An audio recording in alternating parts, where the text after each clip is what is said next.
Bonjour, j'espère que ça va tous bien.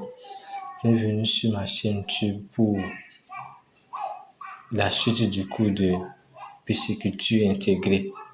Aujourd'hui, nous allons parler de la pisciculture intégrée à l'élevage de canards et d'oies. Tout comme les poules, les canards et les oies sont des animaux très utiles aux petits paysans. Le fumier de canard et d'oie est riche en nutriments et convient bien à l'alimentation des poissons. Les canards et les oies nagent dans l'étang en poisson et répandent le fumier. La quantité de fumier produite en 2 mois est d'environ 6 à 9 kg par animal. Dans certaines vidéos, dans des vidéos précédentes, nous avons eu à parler de l'élevage des poules associé à la pisciculture. Donc, cette fois-ci, on parle de l'élevage des oies et canards associés à la pisciculture. Donc, les oies et les canards aussi sont aussi utiles pour le pisciculteur. En ce sens que les canards et les oies sont en mesure de nager dans l'étang.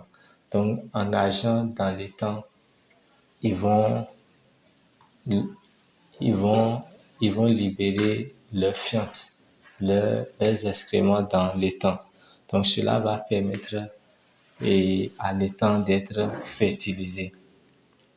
Donc, dans ce contexte-là, on peut avoir en 2 mois 6 à 9 kg de fumier, c'est-à-dire de fientes.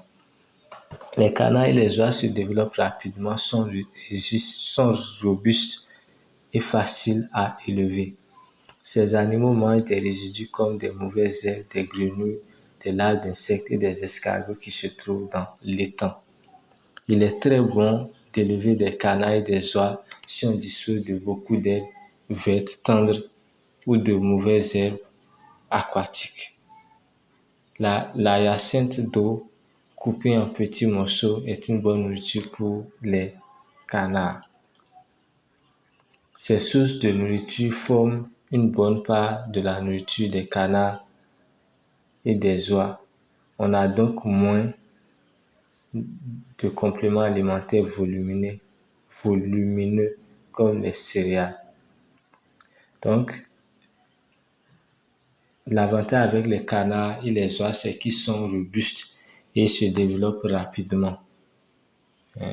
Surtout lorsqu'ils ont accès à l'eau de façon régulière, ils ont la possibilité de nager de façon régulière.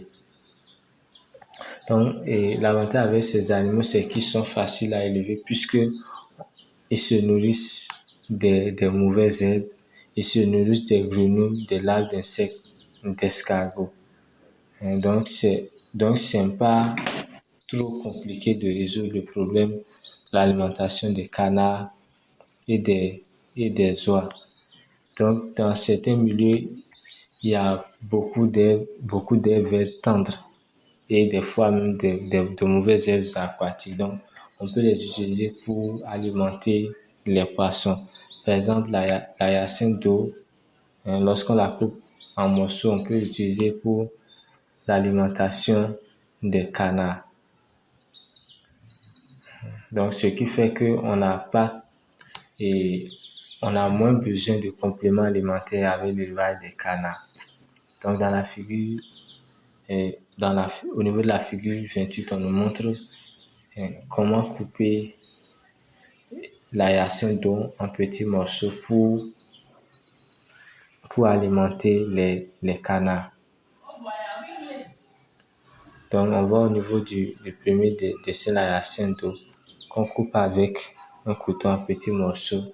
Au niveau de la troisième image, on voit des canards qui sont en train de s'alimenter.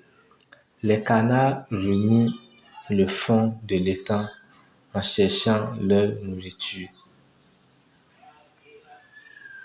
Ils réduisent ainsi la croissance des algues car la lumière solaire pénètre moins profondément dans l'eau. En élevant des canards sur une seule moitié de l'étang, les algues peuvent pousser dans l'autre moitié, ce qui fournit aussi de la nourriture pour les poissons. Les oies passent moins de temps dans l'eau que les canards et plus de temps sur les rives à se reposer et à chercher de la nourriture. Donc les canards sont à mesure de remuer le fond de l'étang pour chercher de la nourriture. Donc en le faisant, la croissance des arbres sera réduite parce que la lumière n'arrive pas à pénétrer. Vous savez bien que les, les plantes photosynthétiques ont besoin de la lumière solaire pour synthétiser leur matière organique. Donc, cela fait que lorsque vous avez un étang et vous élevez des canards sur une partie, vous allez voir que au niveau de l'eau, vous élevez ces canards-là, il n'y aura pas beaucoup d'algues, il n'y aura pas pratiquement d'algues. Mais de l'autre côté, les algues vont abonder. La particularité entre les oies et les canards, c'est que les oies, eux, passent moins de temps dans l'eau par rapport aux canards et ils passent plus de temps sur les rives à se reposer, à chercher de la nourriture. Il faut clôturer les rives de l'étang pour éviter que les oies ne les détruisent. Les canards élevés dans l'eau se développent plus vite que ceux élevés sur la terre. Ils sont plus propres et en meilleure santé. Un avantage des oies est qu'elles sont de bons animaux de garde. Donc, il faut des fois clôturer la digue pour empêcher clôturer les rives pour empêcher les oies de détruire ces rives-là. Les canards passent plus de temps dans l'eau. Donc, lorsque les canards sont élevés dans l'eau, ils se développent plus vite par rapport à ceux qui sont élevés sur la terre. Ils sont plus propres et en meilleure santé. Ils se reproduisent aussi plus rapidement. Donc, l'avantage des oies par rapport aux canards aussi est que ce sont de bons animaux de garde. Maintenant, nous allons parler du logement des canards et des oies. En général, une superficie de 0,5 m² par canard. En général, il faut une superficie minimum de 0,5 m² par canard ou par soie. Donc, c'est très important à garder 0,5 m² par canard ou par oie. On peut loger les canards et les oies de plusieurs manières. On peut construire une canardière flottant sur l'eau ou reposant sur les pilotis au-dessus de l'eau ou sur la rive de l'étang.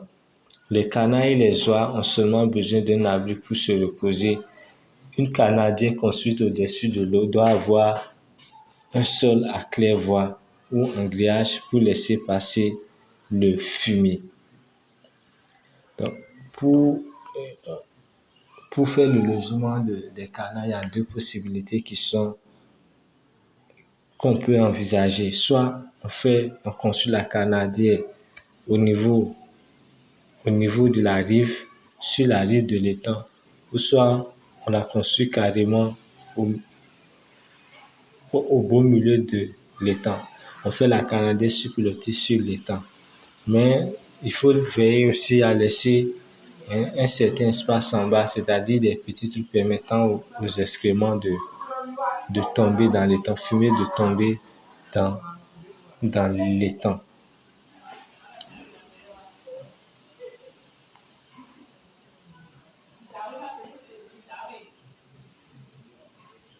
Les canards et les oies ont seulement besoin d'un abri pour se reposer. Une canardière construite au-dessus de l'eau doit avoir un sol à claire-voie ou un grillage pour laisser passer le fumier. Le mieux, c'est que tout le fumier tombe dans l'eau. En clôturant les rives avec un fil ou un filet et en ne construisant que des canardières sur les rives, on est sûr que tout le fumier tombera dans l'eau et que les digues ne seront pas abîmées. Donc, lorsqu'on clôture les digues, lorsqu'on clôture les rives avec des fils ou des filets, cela va empêcher les canards, surtout les oies, de détruire ces rives-là. Et lorsqu'il y a il y a des, et lorsque la canadienne est construite sur pilotis avec un espace en bas pour que le fumier tombe, cela